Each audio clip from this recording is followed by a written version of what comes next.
Hey guys, welcome along. Nigel here with you, Nigel's Modelling Bench, and here we are with another new build. So this is part one, and this is going to be covering the Hong Kong models A-20G Havoc. You've seen me talk about this kit. I've done loads of reviews on aftermarket for it. I've done an intro video, I've done a review of the kit, and finally we're actually getting around to making a start on it. So here we go. Now Hong Kong Models kindly sent me this model to review, and I'm going to build it, and I'm not building it for them, but I'm kind of building it for them, if you know what I mean.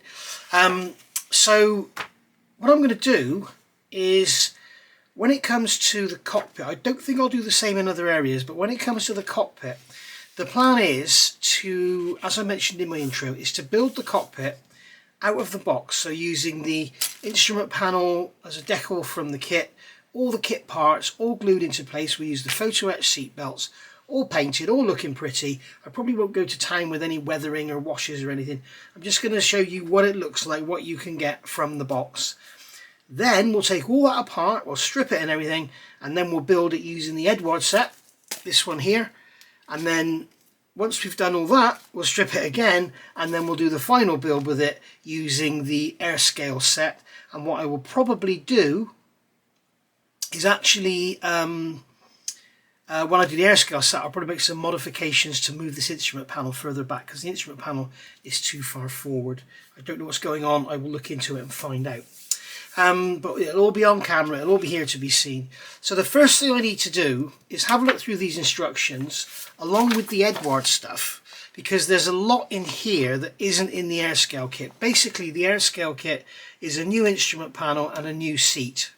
Okay, as far as this page goes, there's a lot more to that set, but as far as this page, it's a new fabricated metal seat, and you've got a new instrument panel with the side consoles and everything, and the two little instrument panels that go just forward of here as well. So what I need to do basically is look at what I can safely glue in solid, like glue together, and decide what we're going to do, and then which parts I need to glue in with white glue. Now obviously I need to take this bulkhead off the floor, and I need to take the instrument panel off the floor, so they're going to be glued to the floor. That bulkhead and the instrument panel will be glued to the floor with white glue, as will the seat. But for instance, the control wheel on the column I will probably use extra thin, but then when that column goes in the floor, I will probably use white glue. And the reason I use white glue is what I can do, once it's all done and you've seen it all, I can soak it in some IPA, which will strip the paint and probably dissolve the glue as well. And then basically we can start again with the Edward set. So I'm going to do it stock out the box, then I'm going to show you how to use the Edward set, then I'm going to show you how to use the air scale set and how I'm going to modify it to make it fit. Now there's some stuff in the Edward set we won't use. For example, there's one bit I mentioned in my intro. Where is it? Here, where is it? Here, we've got, you can see here in the instructions, we've got this little lever here, H72, which is a tiny little part, and it's a little round lever like a knob, and it's almost like a handbrake in a car. And what Edward give you to replace that is this sort of folded in half piece of photo etch. I prefer to use the plastic round handle than have a sort of two-dimensional flat piece of metal, but we'll use this piece going over the top here because we have no detail in the kit for that. They're telling us to remove a lump from up there. We're still using everything else here, so we've got to remove some detail from this bulkhead. So obviously that bulkhead needs to be glued in with white glue because we're going to take that apart afterwards. And then we've got some additional levers and stuff going here that aren't even represented in the kit.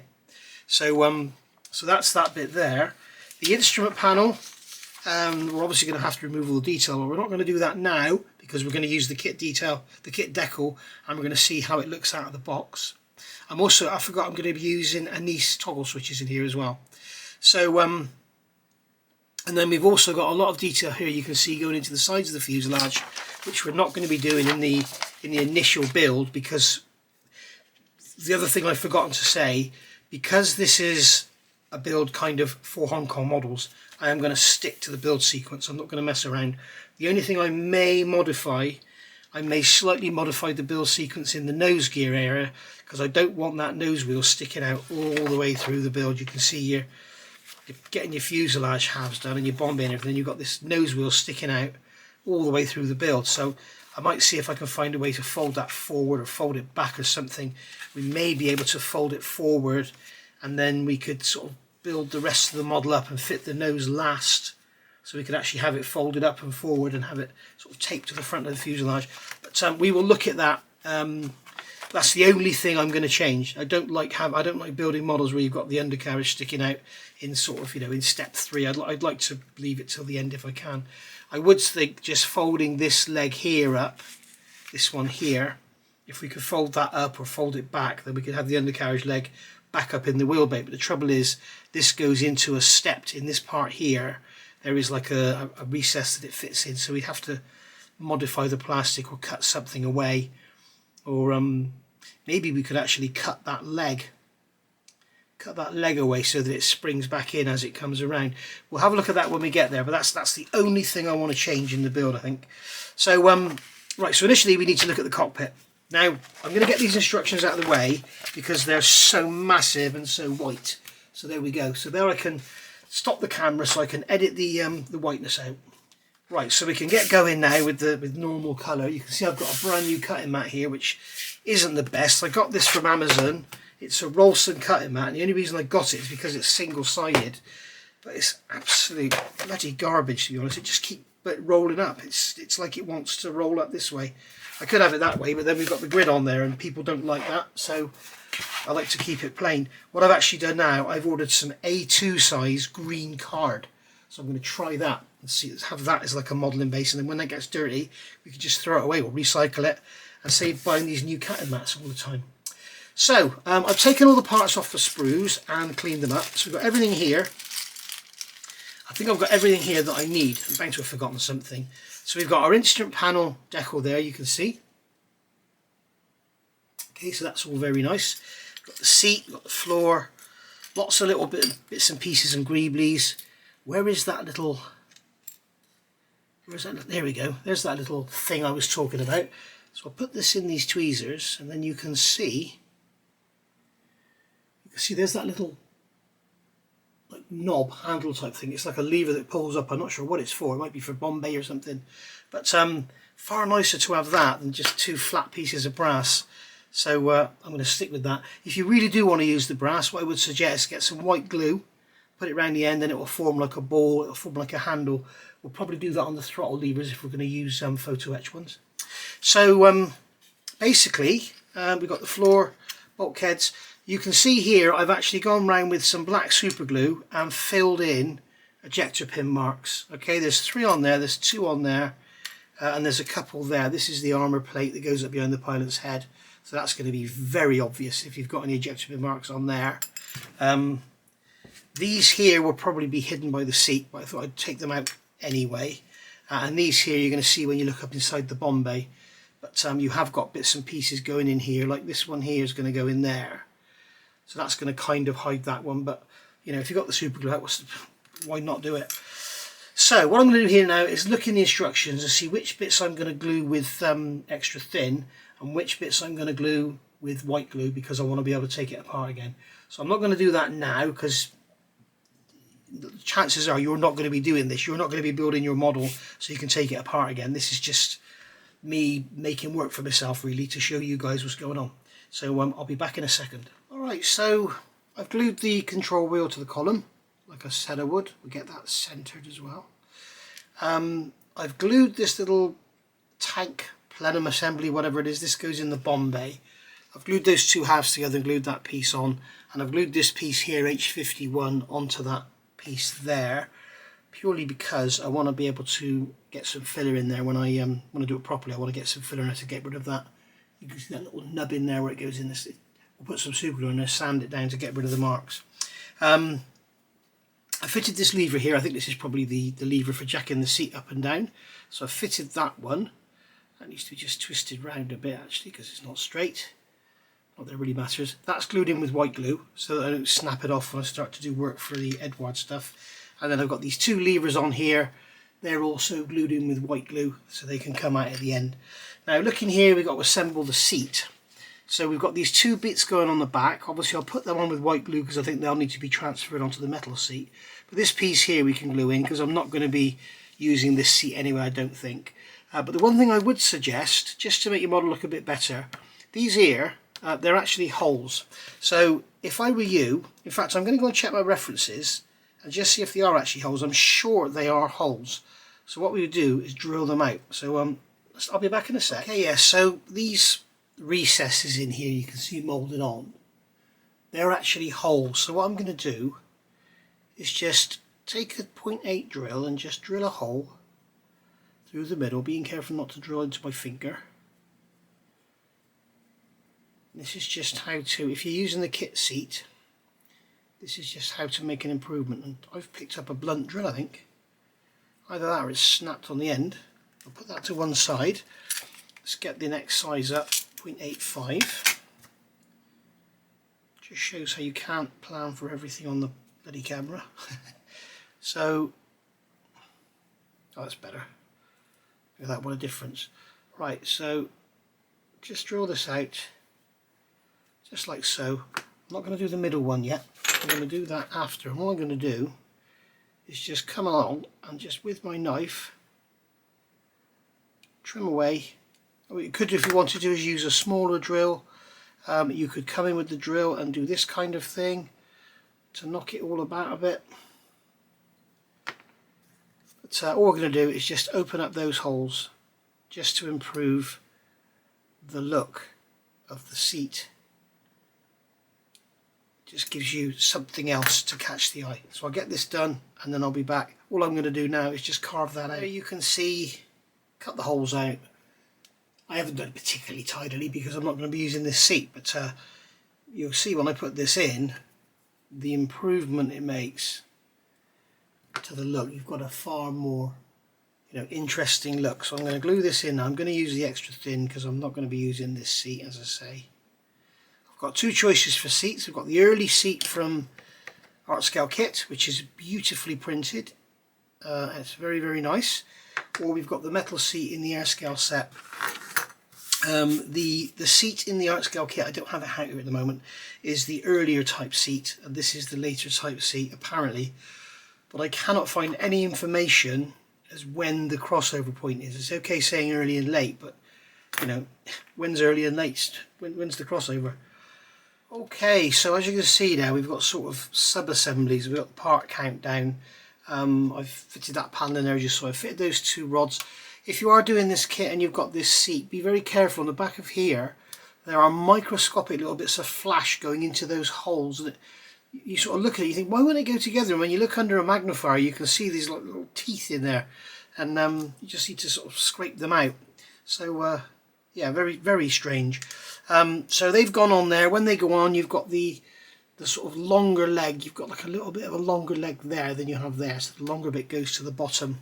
And then when that seat fits in to the floor, as you can see, those legs will contact the floor. Okay, so that's how they go. And look, also looking at it here, you can see that that leg is longer than that one. So that's that.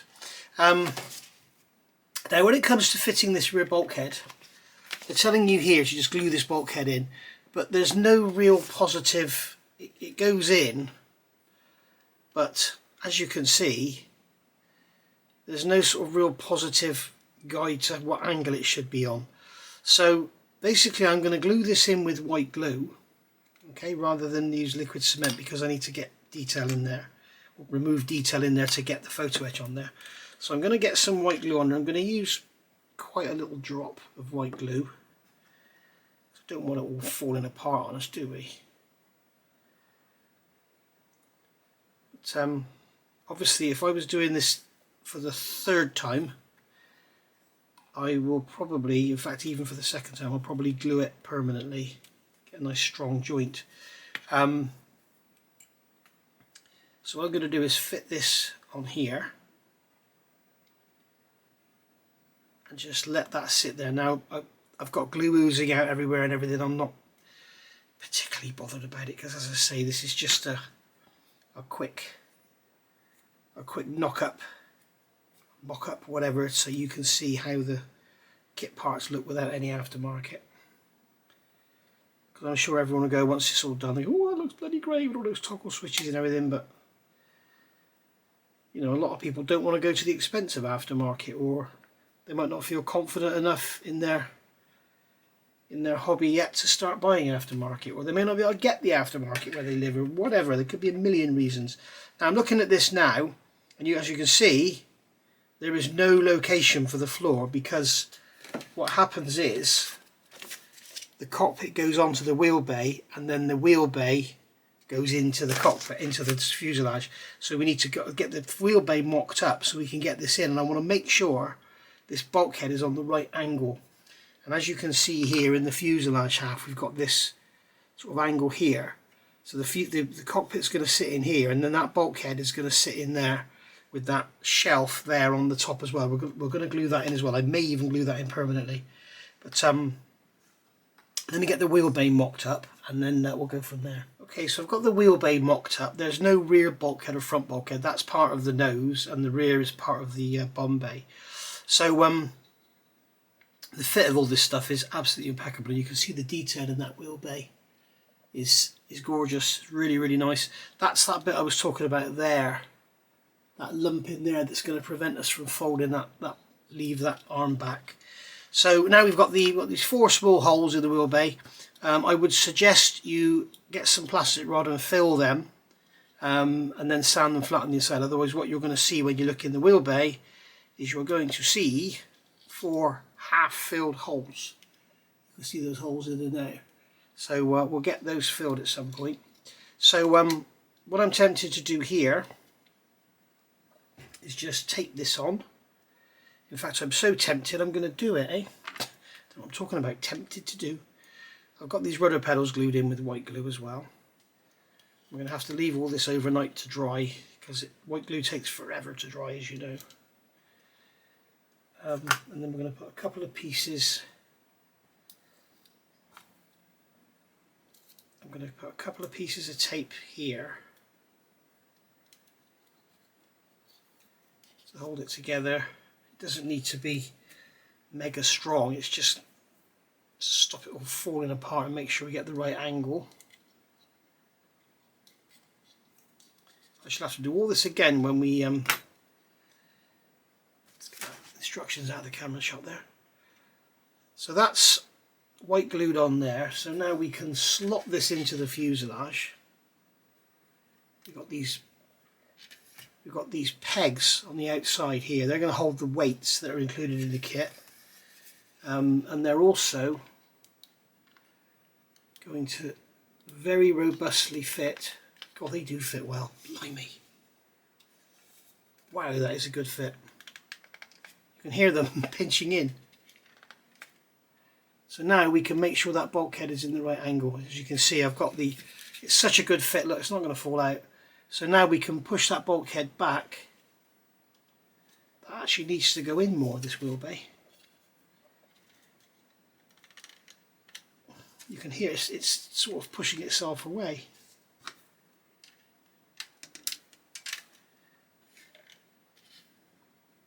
There we go. So I'll keep knocking the camera then.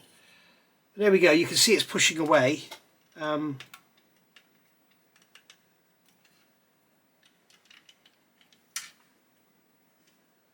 That's better. So now we can get that bulkhead in there and make sure it's at the correct angle. And then this one here that goes on the top, this one's going to sit on, and we can make sure, whoops, we can make sure that this one is nice and square as well. Fitting that in there, we've got these little steps that go in. But I think that's tempting fate. I think I'll just do one at a time. I'll leave that glued in there like that. Oh God. I think what I'm tempted to do is just open these holes up a touch, because maybe even try this side. Maybe we'll try this side, because those pegs are pushing away. It's like there's a taper on them or something. We'll get that in there. That's better. They fit straight in. It's not as tight a fit, but it's not pushing itself out. Due to moulding restraints, there will be, it's not enough tape there, right? Due to moulding restraints, there will be a draft on the peg and in the hole, and sometimes they just sort of overcome each other, and you end up with like a tapered hole trying to go into a tapered a tapered peg trying to go into a tapered hole, and it just doesn't work out. So we can push that tape in there, that should hold it together. So now we can stick this bulkhead on. Let's get some more glue on it so we get a nice solid joint. Doesn't really matter if it glues to the fuselage, we can easily cut that away. So get some more glue on there. And we'll get that glued in place. Just like so. Like that. There we are. Up against that piece at the back. And then we can leave that to dry. We'll get a cotton bud in there and just mop up some of that oozage. There we go.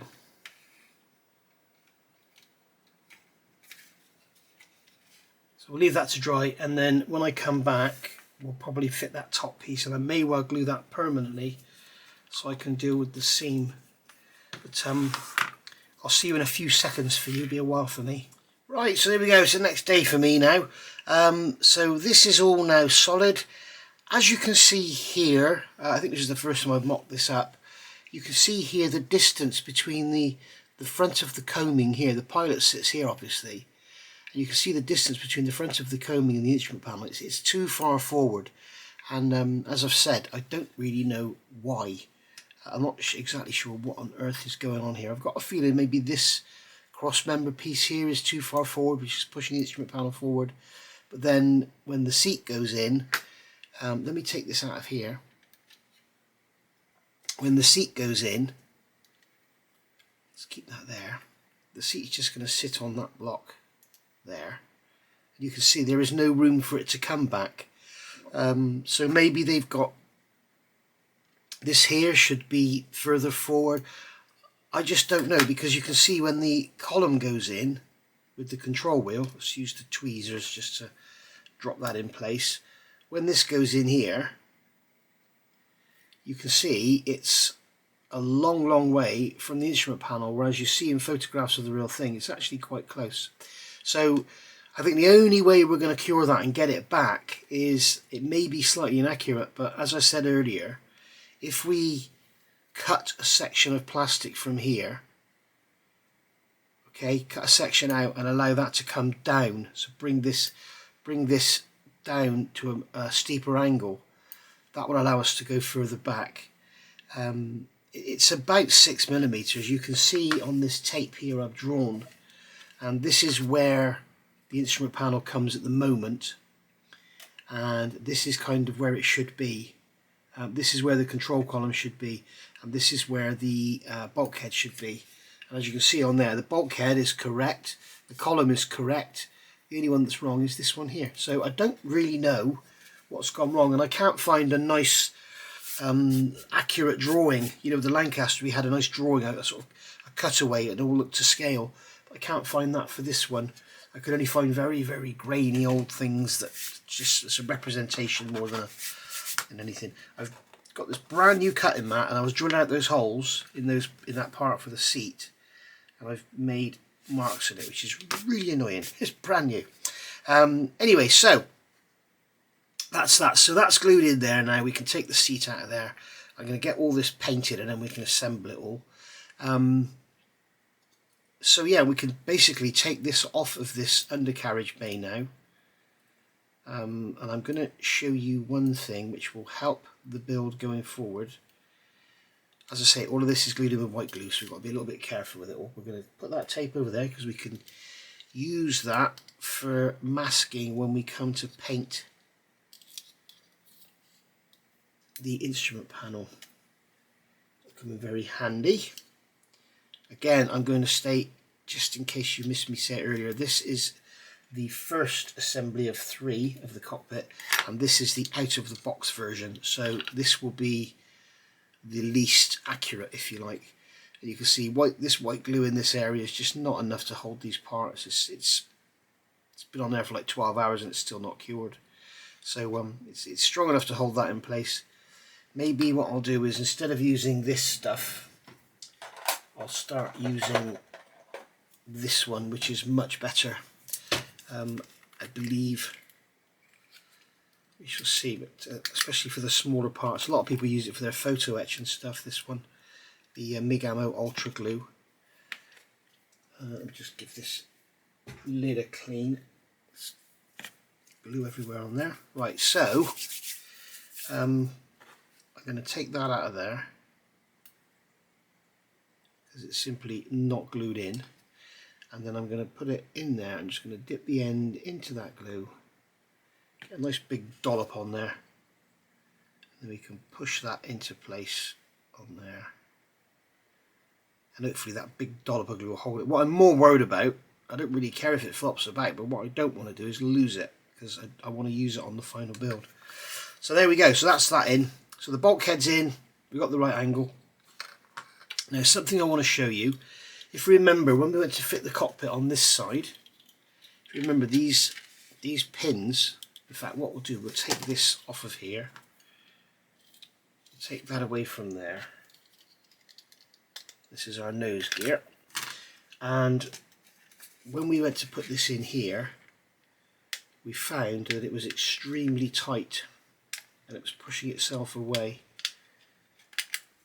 Right way round please, Nige.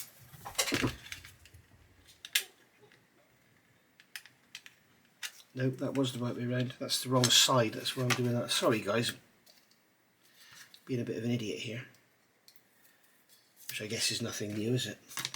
So we'll take that apart there, and then this is going to go in here. Right, so that's going to slot into there. Oh come on Nige, God's sake. As you can see, it's very tight and it's trying to push itself away. So what we're going to do, just going to measure this pin on here, which is 2.2, 2.3, 2.2, 2.2. So if we grab a 2.3 drill, I'm just going to go and open these holes up slightly just to make it a bit of an easier fit, because it may give us alignment issues, it may give us trouble getting the fuselage together, and that's the last thing we want. So we're just going to grab a drill and just open them up a top. Okay, so I drilled them out. I drilled that one there at 2.3 and these here at 2.2 because the pins are different sizes, and as you can see now, that drops in there with no issues at all. There's none of that as it goes in, it just sort of sits in there. So that's really nice. Same on this side, just sits in nicely, so we'll have no issues when it comes to actually fitting all that together. So that's the fuselage sides finished with now, as is the cockpit. Now one thing we do want to do is get these holes in here filled, so I'm going to look at what size they are. They are 1.1. Okay, so when we actually fit the cockpit floor into here, you can see that what happens is we get these holes left behind that don't look very good up in the nose gear. So what I'm going to do is grab some plastic rod. You could use sprue. I'm going to find a piece of plastic rod the right size. I'm just going to super glue it in there so that it's just to the right depth. Alright, so I've got a piece of plastic rod here. This is like 1.2 diameter and these are 1.1. So what I'm doing is with a sanding stick, I'm just sanding the end just to sort of make it into like a cone. It doesn't need to go in there very deep. I'm just going to dip it in the super glue, a nice blob on there, and then push that into that hole, push it in nice and tight. It should kind of stay there, and just grab a pair of cutters and just roughly trim it off. Okay, and you can see now what we've got is we've still got the hole on this side to locate the floor of the cockpit in, but we don't have the hole visible on this side once we've dealt with it. So once again, grab the sanding stick, turn it into like a point, and then we're going to push that into there. You can see it's going in, but we're going to put a bit less of an angle on it so that it bites. That's better. You put that in the glue. I'm using super glue, 1 for speed and 2 because it has like a filling. It will fill the gap around it or anything. Now that one there may be a little too high, so we may have to just drill that out from the other side. That's no problem. Or we could actually just remove the pin from that one position. go in there nicely, so we just put that in there, push that into there, push that into the hole, job done, cut it off. There we are, that's that done. And then finally, and I know this isn't part of the cockpit build, but I'm just showing you stuff now so that if you want to build along, then you can do the same. And if you do the same, at the end of the day your model should look very, very similar to mine. So if you don't like what I'm doing, don't do what I'm doing. If you feel this is all unnecessary and a bit of a faff, then carry on. But I'm a great believer if a job's worth doing, it's worth doing well. And this is just one of those little things, you know, we've gone through all the trouble of brazing that bar onto the undercarriage and all that, just because we want to, you know, make everything look better. So we've now got those holes, and what we're going to do is once that glue dries, we're just going to go in with the drill and just remove some of that plastic slightly, just to leave a little amount of glue on there.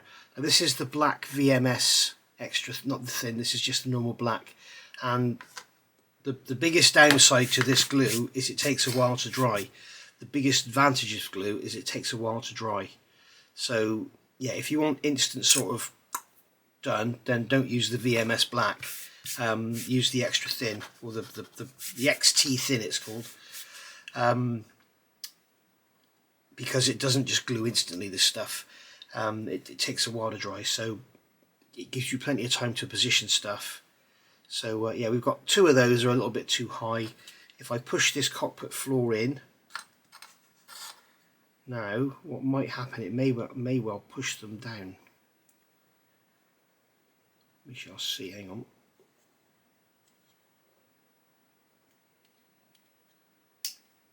There we go, you can see it's pushed that one out of there.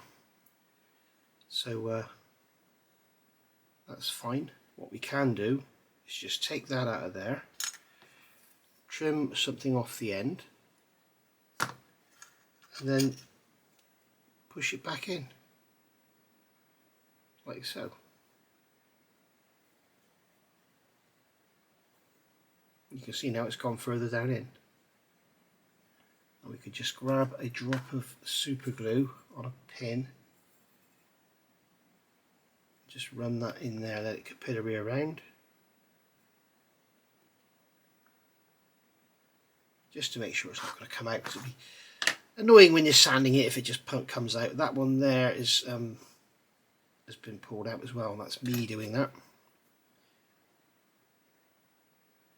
So just pop that one back in. There we go. So there we are. So that's going to go in there like that. The back's going to pop in like that, and yeah, it's actually pushing both of these out. So what I'm going to do now is put the cutters on here like this, and I'm just going to lift them up a tab and just remove some of that pin and see if that gives us a better job. There we go. So now we've got that cockpit floor in there. Probably best do this before you do any of your cockpit building, and then you can hold this without any worry of breaking anything off. We can just check, yep, we're down there, all good. That one's being pushed out slightly, so we'll leave that in there to dry, and then we'll sort it out after. Okay, so that's how to do that bit. Right, let's move along. Right, something else I want to look at now before we start getting priming and stuff. The seat belt. Now with this kit you get the choice of the USAF seat belt, and you also get the RAF seat belt. So you've got both of them here on the photo etch fret. Okay, so here's your RAF one, and then here's your US Air Force one. So this is a very thin sheet of brass, and as you can see it's got some damage on it. I've already rubbed a couple of dents out. I'm going to try and rub that one out there. This is a result of putting a photo etch sheet in the bottom of the box with all the sprues dancing around on top of it, And there we go, that's that dent gone. So you saw how I got rid of that. Just basically rub over with something hard and metallic, and it will come out. So this is typical kit photo etch. It has plastic sheeting on either side. You can see it's extremely shiny. There's two ways you can remove this, well, three ways. You could dip it in thinners and let that dissolve the glue. Dip it in boiling water, let that dissolve the glue, or just take it off piece by piece. Now, because it's so thin, and I don't want it to get picked up because there's a lot of stuff here that gets used a lot later in the build, what I'm going to do is what I normally do is just remove the plastic from the parts that I want. So there. I'm going to be using the US Air Force belt, sorry, because it's an American aircraft. I believe from some research I've done on the Hellcats that even though the aircraft were American, I believe when they came to the UK, if they were in RAF service or in Royal Navy service or whatever, then they put Sutton harnesses in them. So bear that in mind. If you're doing an FAA Hellcat in 1/24 scale, it needs a Sutton harness. So here we go. I can just gently remove this plastic. Don't ever just go with this, because if it is really sticky and it picks up on a small part, it might just bend that small part out of shape, so you need to be careful. So we're going to take that out of there. I mean, this is a pretty long, drawn-out way of doing it, but it means that while you're doing the rest of the build, it means the rest of the sheet is protected. The reason they put it on there is so it doesn't get caught up in anything. So we should be able to take this off. It's not playing ball because the camera's on, obviously. That's just par for the course with my channel, isn't it? So stab myself there. Take this off of here. I'm going to do this off camera. I've now cut myself. Right, so if you're fairly new to photo etch, here's how I do things. So I've got the plastic removed. So now what I'm going to do with a nice, this is a 400 grit sanding stick. I'm going to come along and just sand. And if you notice, I'm pulling the sander over. I'm not going like this because you'll start catching edges and stuff. And I'm just basically pulling the sander over. And all we're trying to do is rough the surface up a bit to give the paint something better to bond to. I'm going to do exactly the same on the other side. Just pulling back. There's no rush. It doesn't need to be done in 2 minutes.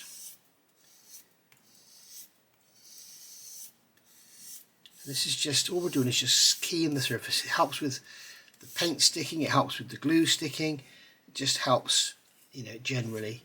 And then the other thing you can do if you want to is use some, I'm using tool cleaner. You can use some leveling thinner, some nice hot thinner. No good using something like Viejo airbrush thinner.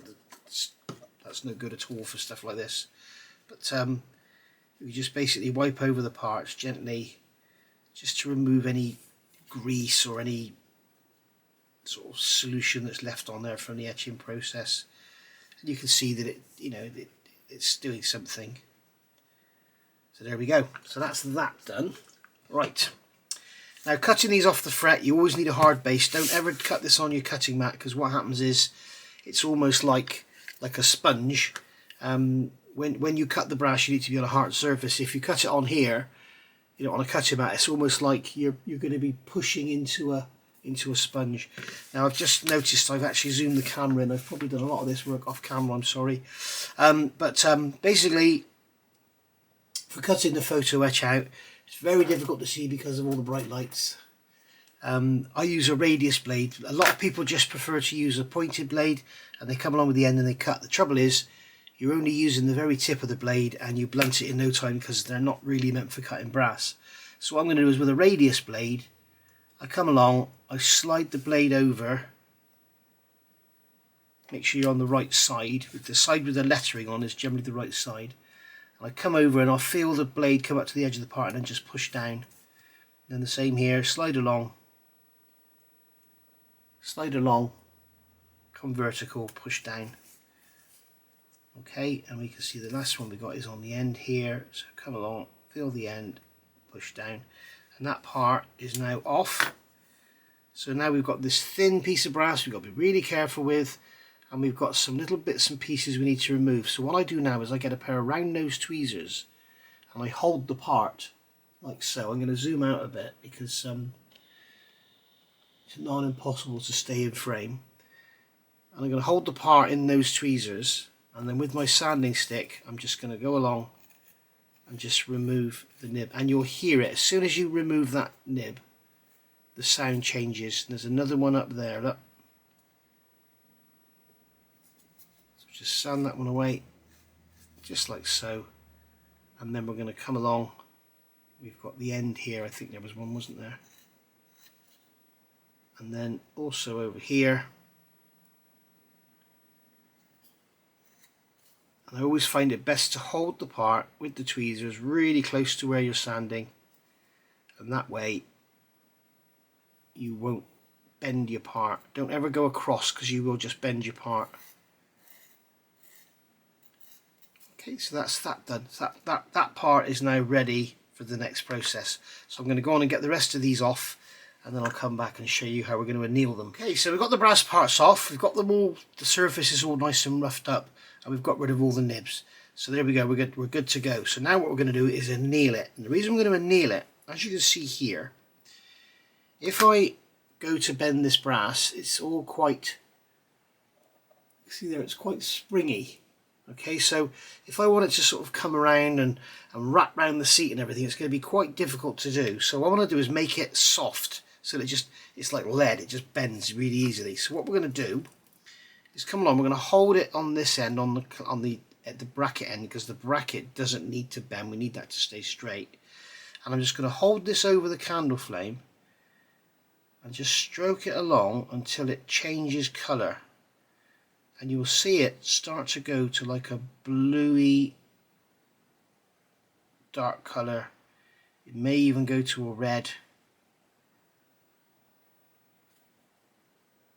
You can see we've got all this soot on there from the candle, which made the previous cleaning quite pointless, probably, to be honest. I'm just going to get a cloth. I'm going to wipe this soot off, because it's a pain. Right, so we're going to heat this up. I don't think this is getting hot enough, which surprises me very much.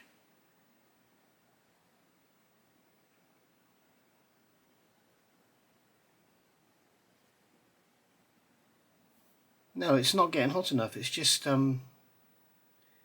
it's obviously the standard of brass is obviously not the same as Edward, because Edward, this thin, would anneal easily. That's not annealing, so we're going to have to get something hotter. Be back in a minute. Okay, so here I have my little Eroda Solder Pro 70 little brazing lamp. Comes with all the different attachments on it, so we're just going to get the gas going, light it, and that is now a little blow lamp. I'm going to turn it down so it's as cool as we can get it. I'm just going to stand that there, get the lighter out of the way for safety.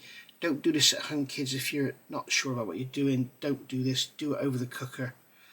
What I'm going to do is just put this through this blade. You can see straight away it's going red on that end. Okay, and then I'm going to stick it in some cold water, and that will quench it. You don't need to quench it, but the correct way to anneal brass is to quench it. It's the opposite for steel, that will harden it. So there we go. We could do it again if you want to. Just come along, get it to change colour. You can see it going reddy coloured there. It's not so keen to change colour on this end because the actual tweezers are acting as a heat sink, so they're taking all the heat away. And what you will see now, as I showed you before how this was all springy, You can see now it just bends, it just stays where I put it, it doesn't just bend back. And that's the whole idea of doing this, it's so that it becomes like almost like paper. So this one here will be good to show you on. You can see I can hold this one here. You can see I can flex that a lot and it just springs back. Right, watch this.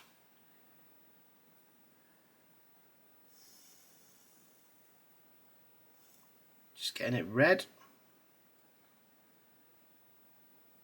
See it all changing colour. You need to make sure the heat is very low. Quench that. Dry it off. And now you can see, come on camera focus, if I do the same, it just stays there.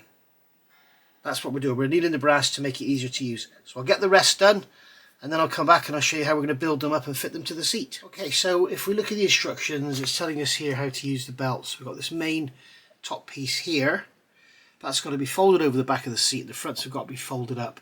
These pieces of here have got to have these little straps put over the back of them, and then they're going to go over the front. So I'll show you how it goes. It's a very simple construction.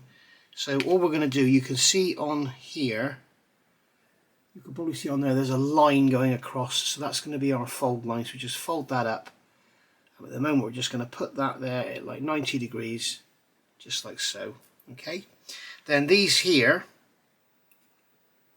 these also have a fold line on one side. So they're going to go right over. So what we're going to do, we're going to fold them. I'm just looking at this bracket here a second. Yeah, we're going to fold these over just like so, and they're going to glue in from behind. So we're going to leave those there, bend those to about 60 degrees. I'll show you on this one now. Okay, just bend them over like that so they're about 60 degrees, you can see there.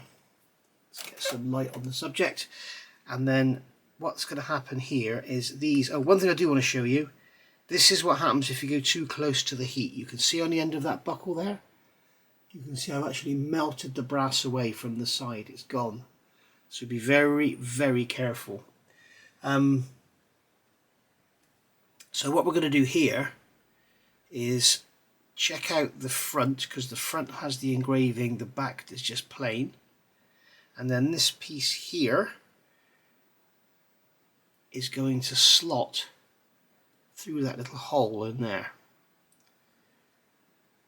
So you can see there's a little, this is the problem of making videos. There's a little hole in there. You've got the two slots in the major buckle, there's a small hole underneath it. And I'm just going to slide this into there from behind. Now I'm not going to drop it on the bench. So I'm going to slide this into there from behind. So that's going to go through that hole just like that. There we are. And then what we can do is grab a little, I've got the XT thin VMS glue here. What we can do is just put some of that on the back of there, just in there like that. Push that down and that should glue pretty much instantly into place. And then that front strap can just pull down and sit there loose. And that was their strap they pulled to tighten their harness. So we'll do the same on this one. So we grab that one from the side, we grab this one, make sure we're going in from the back, not the front. Go into that hole, like so. Just hold that one. Use our finger on the front. What I'm doing is pushing it up to make a gap. And then get some super glue in the back of there. And then we're going to drop that down. Make sure it's kind of square. There we go. Give it a pinch. That's that, and then we can bend that one down the same. Okay, so that's that like that. So that's those bits done.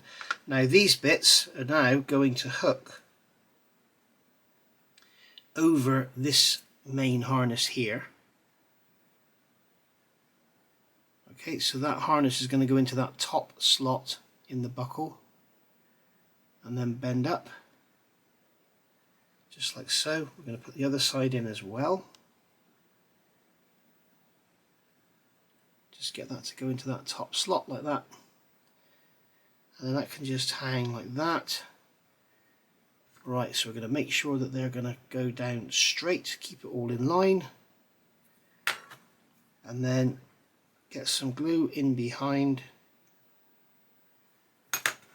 give it a squeeze, and that should be enough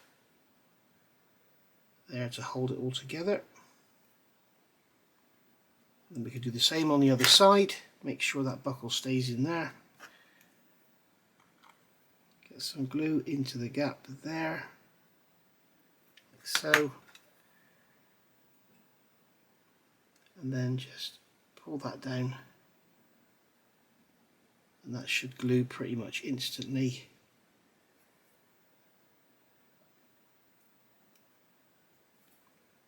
So there's our main harness made up. Okay, so it's a very, very simple harness. It's nothing like you're going to get from HGW or Airscale or anything like that. Okay, so that's like that, and we can leave those loose. They don't need to be glued in place because we can do that after. And if you notice, I haven't bent the top, and the reason I haven't done that is so that we can do it in the seat. So what we want is for this harness to just sit in the seat, and we want these bits here to just bend up on the bottoms, just like it's naturally sat in there, and then we can bend the back over it. Now remember, if you remember, I annealed this, and that is why. You can see how close that's gone. You'll see many aircraft models and the harness is sitting away from the top of the seat, and it's kind of, it just doesn't look right. So that's going to go like that, and we're going to super glue that on after everything's painted. And you can see how that just sits there, and because it's annealed, it's just going to sit there. And all we're going to do is put one drop of glue on the back, and that's going to be it. It's going to be sat there. Now, so that's that one done, so we can leave that one there. These side buckles are going to be the same. So these are going to go, make sure you get the right face facing up. It's that way. So they're going to sort of sit on the sides. In the instructions, they're showing you the wrong way round. They've got them with these eyelets on this end, like I'm showing you here. They are actually the ends. They've got this the wrong way round. So basically, that's just going to sit somewhere like that. That's going to fold over there. Use some tweezers, push it down in like it's just sat there naturally.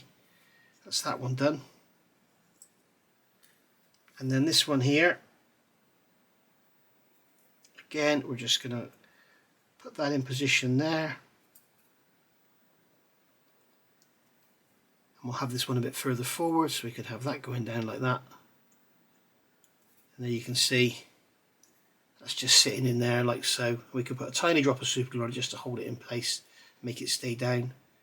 But that is why I annealed it. You can see now that just stays there on its own with no glue, not stuck in there whatsoever. That's why we anneal. Right, so that's that. Our belts are done. Okay, so I'm going to go away now and get this all primed, get these pins cleaned up and everything. The other thing I've done here, I put some super glue. If you remember, I said about that where this part goes on, there was like a nubbin left. There's a hole in there where that's moulded. That's great. They've done that to stop any sink marks, which is cool. So we can trim that off, get it all sanded out, and then we can get things primed and painted. I'm not actually going to fit this part for this initial part of the build. Reason being, if I put it on with white glue, it's just not going to stay there. If I put it on with permanent glue, then it's going to be very difficult when I have to work on this bulkhead and fit the headboard parts. So this part would basically just sit on there, square like that, and the back of it is going to touch the back of the seat, I think. So I'm not fitting that at the moment. I'll build that in Cockpit Build 2, and we're also going to fit this armour plate to it then, and fit this support for the armour plate, because as you can see, we have a hole in here where this goes, and then that leaves a hole behind, so we've got another hole to fill. So I'm going to leave all that until we're doing the Edward build, and then we'll assemble that properly. So Right, I'm going to get some painting done. I'll see you back in a second. Right then guys, so we've got some painting done, and you can see here we've got the main floor. I've done a little bit of detail painting. I've basically painted as per the instructions with the reds and blacks and everything, and the silver buckles, but I have actually done a little bit of additional sort of silver here and there. I've painted the rudder pedals silver just to make it look a bit better. We're not going to go to town on this because obviously, as I say, as soon as I finish making this video, I'm going to stick it in a bath of IPA and it's going to strip it. So there we go. So let's have a look at fitting these seat belts. I'm going to grab my super glue over here and my little glue applicator. So we've got the seat here. The seat belts have been painted with XF55 tan as per the instructions, and then I've just picked up the buckles and stuff with silver. So that's all good. So they can go away like that. And we've got the side belts here, or the waist belt should I say. So we've got those there. Go away please. Thank you. And then this one here, this is our other side. So that's that. Right, so now we can fit these on. So I can basically, I'm just gonna, they've sort of crossed over and stuff, which is fine. They can do whatever they want naturally because there's no wrong or right way that they should lay. So I'm just going to sit in there like that. Okay, what I'm going to do, I'm going to take that thing off. I'm going to get this buckle here central. In fact, before I do that, what I'm going to do, I stupidly painted the back of it. I'm going to remove the paint because that is what affects your photo etch joints more than anything. We're going to remove a bit of paint from there as well. Right, super glue is pretty hot. It will actually penetrate paint, especially when it's as fresh as this. So I'm going to drop that onto there like so. Go down, there we are. Right, so it's going to sit like that. So I actually scraped the paint away from the wrong place, so I'm going to scrape it from there. I'm going to come in with my little glue applicator, push that buckle up, get some glue onto the back of there, and then push that buckle down, or not buckle, it's a bracket, I can't think what it's called. Got a hair there, get that out. It's not sticking down. So we get some more glue in there. It doesn't really matter how neat or untidy this job is because you're never going to see it. It's tight up against the bulkhead. So we get that in like that. Give it a push. Grab a cotton bud and just remove the excess. Okay, so that's that one on. So we can hold that in place, just literally push these belts down, and as you can see, because they're annealed, they just stay there. They will stay wherever you put them. Okay, so we can have them sitting on a bit of an angle if you like. Whatever, they're just going to stay there.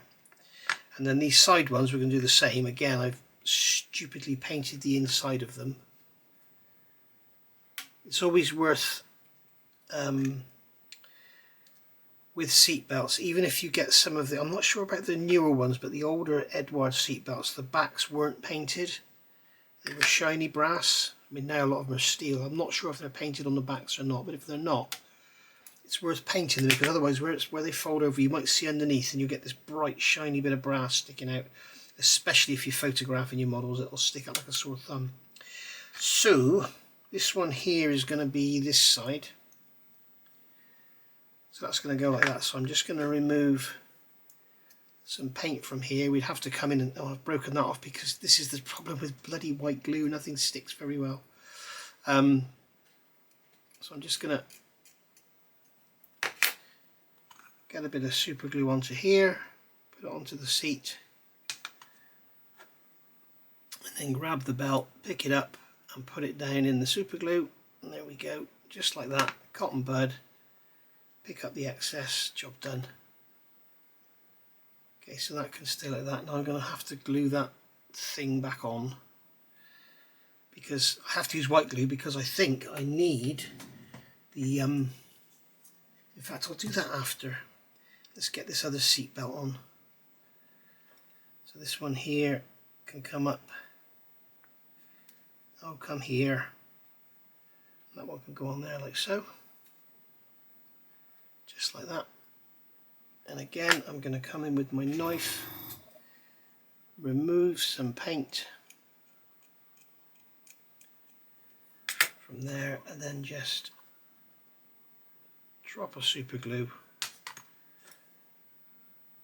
Pick that up, put it down. There we are. I've got super glue on the tweezers, unfortunately. Cotton bud, pick up the excess. And there, as you can see, we have our seat belts in. Now, I can put my fingers on the sides. And if I'm not happy about how these are lying, I can just pull them about. Push them down. Bring that one around a bit more if I want to. As you can see, you can just pull them around and put them where you want. That's the beauty of having them annealed. So now we can see we've got that seat with the belts just naturally laying in there. Remember, they are the kit photo etch belts, which are not very nice at all. So I'm going to get that rod stuck on the back, and then we'll look at getting this all glued together. Okay, we're back. So what was that? Was that seat I had to repair, wasn't it? So I've done that. This is actually a little while later now. So I've also painted this gaiter around the bottom of the column. I've given it a quick coat of black. You can still see some of the green through it, but you know what I mean. This is just trying to show you the effect. So the instrument panel here is all painted black. I masked off the green. I've done a little bit of red on there on those switches just to add a bit of interest. And the other thing we're going to do is we're going to take our dry brush, which we use all the time, and this has got a little bit of silver in it, and we're just going to gently go over here and try and pick up some of this detail on here. Unfortunately, a lot of it is recessed, so it won't want to pick it up. But there's no decal for this area of the instrument panel, unfortunately. All you get is the main part. We could also actually dry brush this. This is something I've never tried before. I'm just thinking, if I dry brush this, it doesn't matter if it goes wrong because this is all coming off anyway, but that will highlight those bezel surrounds and may make it easier to see, because it's always a little bit awkward to position the decal correctly. The other thing that often happens with these decals, the manufacturer looks at the position of all these gauges and he makes the decal to suit. Now the trouble is, it's not a flat surface, so the decal is going onto a surface which is up and down. So as you can imagine, the distance from here to here could be, say, I don't know, 20 millimeters, but if you actually do it by going up and down and up and down and up and down, the distance is probably 22 millimeters. So they often tend to pull in and go off. So here I have got my decal. This is the decal, it's got the number 1 on it, and I'm going to remove that because, as you know from my previous videos, I always remove the number, because what generally happens is it just comes off the paper, gets under the decal, makes a mess. I've got warm water here. I'm using warm water purposely because it has a lot of work to do. It has a lot of conforming to do. These are cartograph decals. They're going to go down beautifully. I've used LP5 on here, which is a semi-gloss black, so it should bond down quite nicely. And to be quite honest, as you know, I don't mind what happens because, as I keep saying, I'm just going to give that some more water. And you can see on here, if you look at this decal closely, it's very, very difficult to see, but on the left hand side here we've got white writing and everything, so be very careful and make sure it's going to slide off easily. So I've got micro set, which I'm going to brush on. I can use micro set and sol. So I'm going to brush that onto there. Make sure it gets into all the nooks and crannies and soaks in, because this is what's going to make the decal really stick down and help it to pull down nicely. And then we've got micro sol to go on the top, which softens the decal, and there we go. So we've got our decal here, so it's sliding on the paper nice. I'm just going to give it some more water. That water has gone practically cold already. It was really warm when I started this video. So right, so we're going to slide this off of here, I'm looking here to see the edge of the decal sliding off. So I'm going to pull that out of there, and there we go, that's gone down. We'll get rid of that bit of paper, and then I'm going to use my tweezers to try and position the decal where we want it.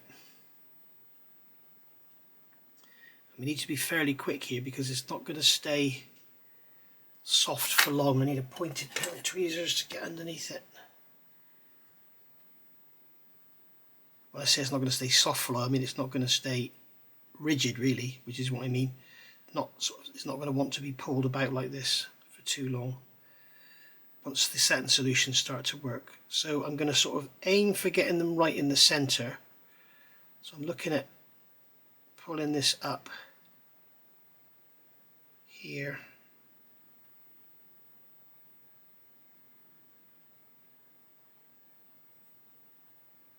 There we go, we've got it sliding now, that's good. Right, I'm going to get underneath that corner because you can see that corner has come up. I doubt if you can see a thing because it's basically a clear film over a black background.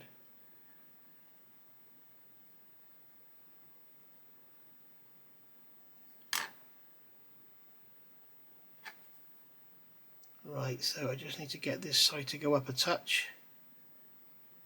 And this side needs to come down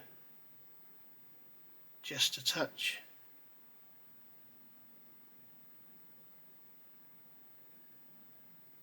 As I say, I'm concentrating on getting the middle right, and then if the outers pull about, then they do. But basically, the whole objective of the exercise here is to show you what can be achieved with out-of-the-box parts. And then also for the newer modelers out there, you'll see why a lot of us older guys go mad for aftermarket. Okay, so that, I believe, from what I can see, I think those gauges are all pretty much there. So I'm just going to leave that for a few minutes, let the microset do some work, and then we'll push it down some more. Okay, so hopefully here you can see, after a couple of minutes of playing with it and pulling it about, you can see it's all wrinkled up and everything, and that's absolutely fine.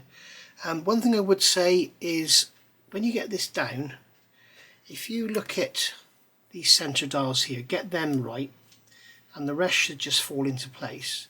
When it comes to this area here, don't be tempted to push it down here, push it down over here, because there's lots of knobs and stuff it's got to go over. And if you push it down here, it pulls the decal over and it all misaligns. So if you just push it down on this outer edge, the rest of it will have to comply.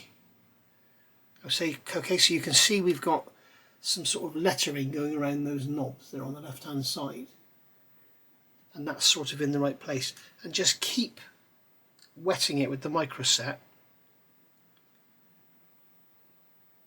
Alright, and it will just soften it, and it'll make it go down, and it will be a wrinkled up mess, but you believe me, when it's actually gone down, it will look a hell of a lot better. A lot of those wrinkles will come out. Some may stay, but as you can see already, it's going down, it's conforming, it's going into all those pockets, and it's performing really, really well. Once it's had a matte coat, any wrinkles that are there, that'll probably disappear anyway. But as you can see, it's, for a kit instrument panel with a decal, it's looking very, very nice indeed. And if you are building the model out of the box, then you're not going to see much of it anyway because it's so far down in. So as you can see, if we've got our fuselage half here, if we fit it where it goes, when you look down into the cockpit, you know, you're not going to see very much at all, so I wouldn't worry about it too much. I think anybody that's going to go to the trouble of moving the instrument panel back will actually be going for the Edward or the AirScale or various other 3D printed routes. But my personal favourite for instrument panels is AirScale. Having said that, unless you're getting some of this new Pro modeler range or Pro range, you only sort of get an instrument panel and maybe a seat. whereas with the Edward set comes with all the detail for all the side panels and everything as well. So you sort of, you know, just get both really, or just get the Edward set. So Edward also do the 3D printed instrument panels as well. So I'm going to put some of the micro sole on there now. This is the red one, and it will probably really wrinkle up, and I'm just going to keep doing this for probably a good couple of hours, just keeping it wet and then letting it pull and letting it pull. If you let it dry out wrinkled up, it will stay wrinkled up. If you just keep it wet, keep it going, it'll just keep pulling down, and most of the wrinkles will probably pull out.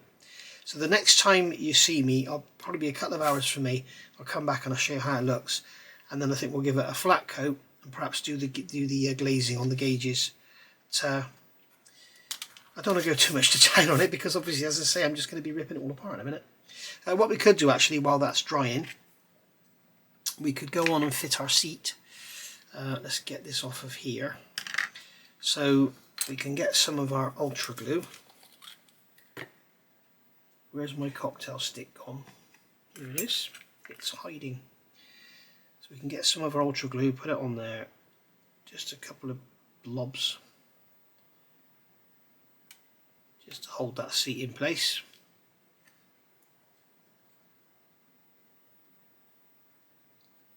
There we go, that drops down on there like that.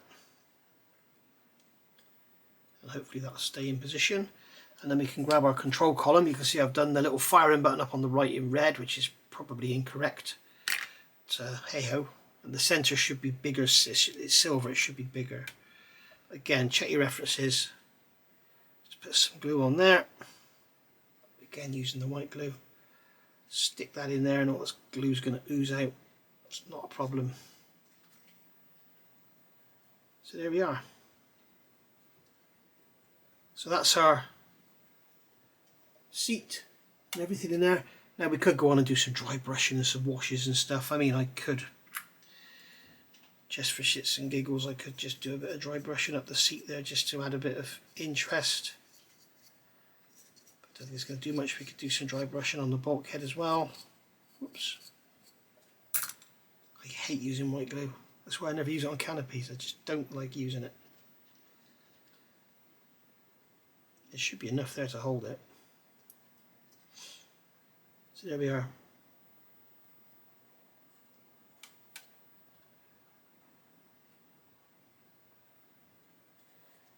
And you can see now if I just plonk the instrument panel in,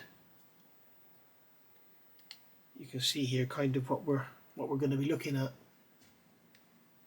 For an out-of-the-box cockpit, that's lovely, isn't it? So there we are. Right, so I'll see you in a couple of hours when that's all sorted itself out. And we're back. So this is about an hour and a half later now. Since we last met, I've been out in the garden and cut the grass and trimmed my bush and stuff. So everything's happy now. So if my fingers are a bit grubby, I apologise. But all I'm doing here is running the blade down the edge where the decal has been, and you can see it's got a bit of a shiny look where it hasn't quite gone down in. So what I'm going to do there is get my micro set and sole out again, which I wasn't intending to do, and with a tiny brush I'm going to attempt to put some micro sole only in those lines because I want to get this done. So that is how you hide. If you've got decals that haven't gone in panel lines on the outside of your aircraft or whatever, if you've got like a shiny line, just go over the knife and then put this on, and it'll pull the decal down in. So you can use the you know, if you've got the UMP ones, or you've got the Mr. Hobby ones, or the AK ones, or the MIG ammo ones, whatever. I just prefer micro set and sole. It's my favourite. It's the one I've always used, and it's, you know, it's just like you just have what you like, don't you? You know. I've tried all the others. I've got loads of others, and they all seem to do the same sort of thing, really. I mean, there's this one here. There's the MIG one. I think this is just the same thing, to be honest. But it comes with a little brush in the cap, which is nice. Just nice, but But I should really do a back-to-back test, I suppose. There's some funny ones as well. There's like this one here, decal fixer, which only goes underneath. It's like a glue. And then there's the this one here, decal set and soften. I must try this because this one apparently is very, very good. It does everything in one. So I think you just brush it on. You brush it on, squeeze excessive fluid out, wipe off. If necessary, mould the decal using a cotton bud. After 24 hours, seal the decal using VMS, and no doubt that is clear. So what I'm going to do now, when you look at this instrument panel, I'm not going to give it a flat coat because it has a very interesting, very slight sheen to it. So we're going to what we need to do is pick out those dials because you can see they're not very shiny. So I'm going to use X22. I wouldn't recommend using anything hotter, maybe Aqua Gloss, but Tamiya X22 isn't too hot. And all we're going to do, if I zoom you in a bit, let's get you a bit closer so you can see what's going on. Try and stay on target. In fact, if I put that lid there, that remind me. So I'm just going to dip the cocktail stick in the X22 and then just literally just touch it on. And after a while it will work. It needs to sort of build up. Sometimes I put a tiny little slit in the end. But it needs to kind of build up on the cocktail stick before it can deposit itself. So you just put a drop in each one and just manipulate it around a bit. It's a lot easier than using a brush because often it will just wick out itself into where you want it to go. Okay, so I'm sure you've seen me do this before. I mean, I'm looking at this decal, it's still slightly raised. I mean, normally I would leave this for a lot longer than an hour and a half. I would normally probably leave this to the next day, and then, you know, if it is a bit raised in an area, stick a pin in it, put some more microsole on it. Just don't let it totally dry out. Don't go leaving it for like 2 weeks and then come back to it because it sometimes doesn't work.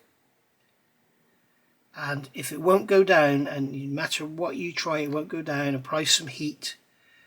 You can use Tamiya Extra Thin. You can use leveling thinners. There's all sorts you can do to really make them go down. I did a Bandai kit and I had to use leveling thinners to get the instrument panel decal to go down. But literally, if you're doing that, you need to just touch it and walk away. Don't try and touch it after you've put the hot solvent on there. It will because what it does, it just basically completely melts it and it turns it into like a palette of different colours of paint. There we go. So you can see straight away, hopefully you can see straight away, that we get this lovely glazed over look. Kind of the look you get when you're listening to me talking.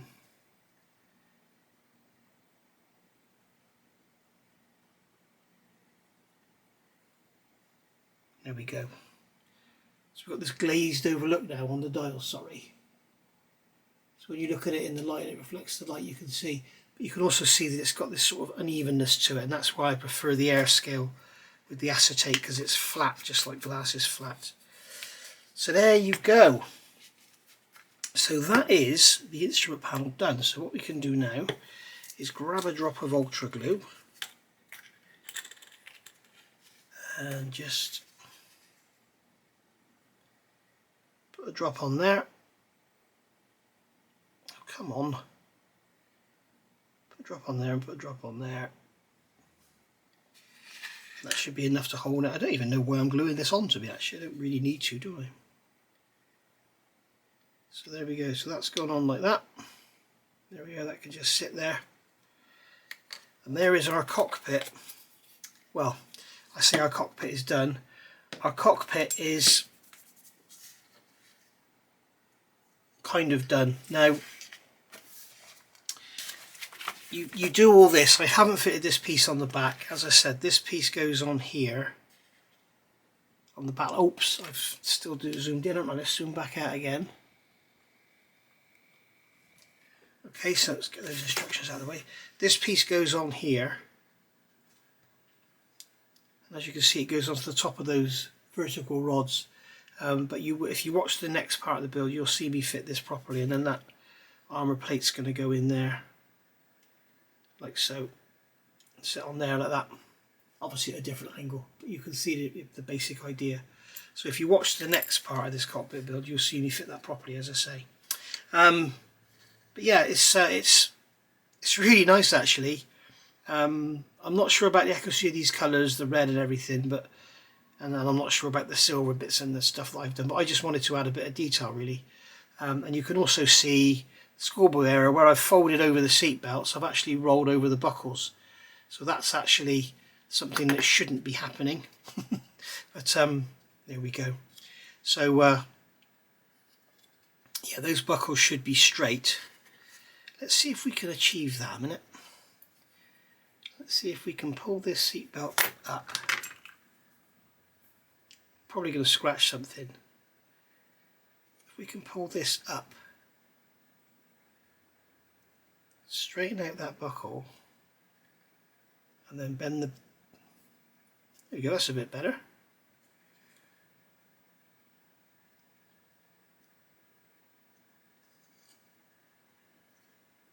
There we go, we've straightened out that buckle. Let's see if we can do the other one. This one's going to break, in it. Bound to. Can't have both go right, especially when the camera's on. No way.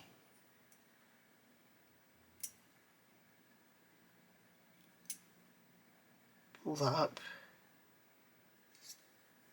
Straighten out the buckle if we can. And then sort of bend it back down.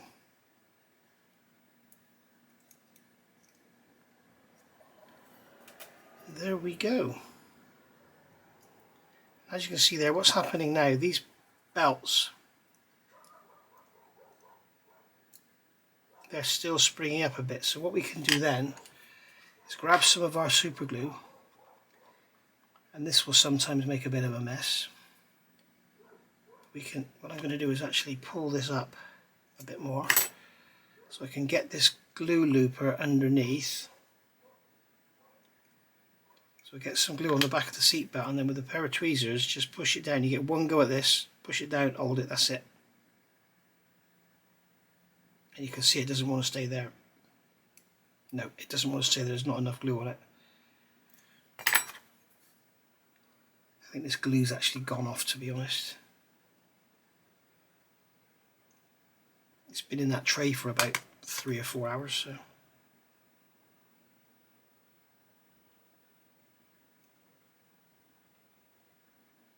Generally that's what you do, you put some super glue on there and just push the belt down. There we go, it's stayed there now. No, it doesn't want to stay there, so it can go do one. This is the trouble, you see, if you don't get it right first time, you end up damaging the paint and leaving super glue marks everywhere and everything. I'll get some new super glue on there, push them down, and then I'll come back and show you how it looks. Okay then guys, so I've glued them down now, and you can see, catch it to the light, you can see the reflection. There's some glue stains on the seat, so that would have to be dealt with now. But it's always a bit of a pain when you do glue them down. It's just, you could use white glue, whatever. You could actually glue them on and then paint the seat afterwards if you want to do some detail painting. That's not a problem. But I haven't taken a lot of care with this. As you can see, I've bent the buckles. I didn't take too much care about where I put them on the seat, whatever. So basically, just take your time and do a better job. At the end of the day, for what they cost, aftermarket seat belts are highly recommended because they're so much nicer than the ones. Some of the nicest seat belts you'll get in a kit are the Tamiya ones, but then they're made of stainless steel and they're horrible. They won't bend at all. They're awful. Yeah, I mean, as far as I'm concerned, the best seat belts money can buy is HGW, and a very close second is Airscale. Some people prefer Airscale because it's like a blotting paper rather than the very thin textile that HGW uses, so it's kind of a bit more realistic to a thick sort of material, if you know what I mean. But anyway, there you go. So that's the cockpit there.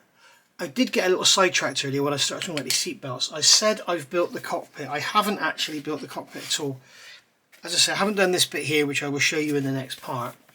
And then we go on and do the nose gear and that. But then later on, here we start adding detail into the inside of the fuselage halves for throttle gear and all that, but that's not, I'm not going to include that as part of this. I'm just going to do this part, and then from then on we'll go with Edward, Airscale, whatever. I'm not going to keep doing it out of the box and then go back to the modified stuff. I just wanted to show you how this little complex assembly here would look out of the box, and then I'll show you the difference using two different aftermarket suppliers. So I've got to get some photographs for this, and then we're going to strip it down, get rid of the paint, get rid of the glue, get rid of everything. So I'll see you back in a second. Okay, so you can see we've got the dirty mat out, which means only one thing: we're going to get dirty. So this is an old Johnson's lid from Cotton Buds. These are the packs they used to come in rather than the cardboard boxes you get now. And in here is propan-2-ol, industrial 99.9% isopropyl alcohol. Don't believe everything you read. I have got 99.9% alcohol that is evil and will take this paint off in about 3 seconds.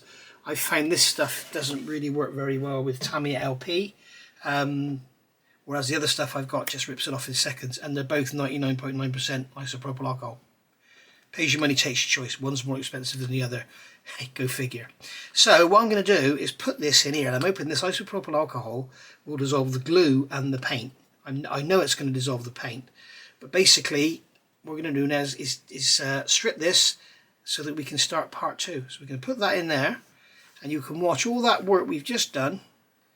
You can watch it all just come apart, and you can see that straight away, as soon as I start touching it with a brush, you can see the colour of the isopropyl is changing. We can see that, if I can get some black on my fingers, this black on here is Tamiya LP, so it might be a bit tougher to get off than the others, than the green, but no, it looks like it's coming. Oh yeah, it's coming off easy here, you can see. It's only been on there for, what, 3 hours? So we can strip everything here. The seat belts will probably come back to brass. And the reason I'm doing this is because a lot of people have asked, how do you strip paint from your models? And as you will see here in a second, even if you can see that seat is grey, the seat belts are brass, even if you've got decals, it will take them off as well. Now generally I would leave it to soak. It looks like it's also dissolving that glue by the look of it. So yeah, our control columns kind of come off. There we go. So all these little levers and knobs will probably come off down here. I should be able to take the seat away. There we go, the seat's come away. Need to be careful not to break those little rods on the back, because I think I'm going to need them. But as you can see, we can just brush the paint off. So if you've made a messier model, you've done your weathering and it's a right old rubbish job or something, just get your isopropyl out and start again. All I'm using here is a very cheap, stiff, they call it an artist brush. I'm not quite sure what an artist would use this for other than sweeping his path. So there we go, get the underneath as well. All done. So that's the seat all done. That can go in there. We'll be able to break that instrument panel away easily because that glue's only been on there for 10 minutes. You can see how easy the paint's coming off of there. And it should, he says, yeah, it should attack the decal as well. There we go. It's coming away now.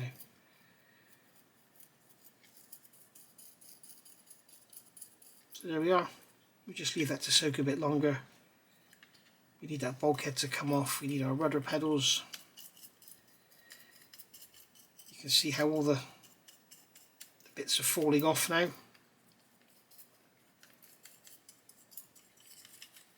So that, my friends, is how you strip the paint off your model. And we can see here that yes, the isopropyl is actually dissolving the glue. So that's good. So if you've got photo etch parts glued on with MIG, what's it called? Ultra glue, I forgot the name of it then the isopropyl alcohol will take it off. I'm just going to take that lever out of there. I know it's stuck to my finger, it's in the bowl, it's not in the bowl, I can see that. As you can see, this is why I've used Mr. Surfacer in the ejector pin marks, because the isopropyl alcohol doesn't affect the Mr. Surfacer. So I'm just going to leave this to soak, to let it work into that glue, the ultra glue. Put that in there. Go away. So there we are, let it attack that decal. It doesn't really matter if it doesn't, because we've got to sand it all off for the